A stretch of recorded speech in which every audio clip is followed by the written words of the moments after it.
کیا تم خیال کرتے ہو کہ غار اور لوح والے ہماری نشانیوں میں سے عجیب تھے؟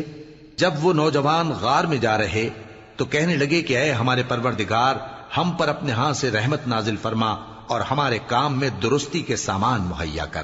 تو ہم نے غار میں کئی سال تک ان کے کانوں پر نیند کا پردہ ڈالے رکھا، یعنی ان کو سلائے رکھا۔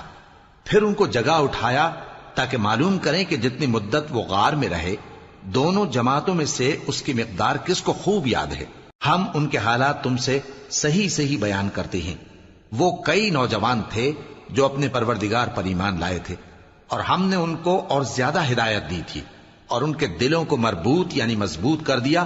جب وہ اٹھ کھڑے ہوئے تو کہنے لگے کہ ہمارا پروردگار آسمانوں اور زمین کا مالک ہے، ہم اس کے سوا کسی کو معبود سمجھ کر نہ پکاریں گے۔ اگر ایسا کیا تو اس وقت ہم نے بے عقلی کی بات کی۔ ان ہماری قوم کے لوگوں نے اس کے سوا اور معبود بنا رکھے ہیں، بھلا یہ ان کے معبود ہونے پر کوئی کھلی دلیل کیوں نہیں لاتے؟ تو اس سے زیادہ کون ظالم ہے جو اللہ پر جھوٹ باندھے؟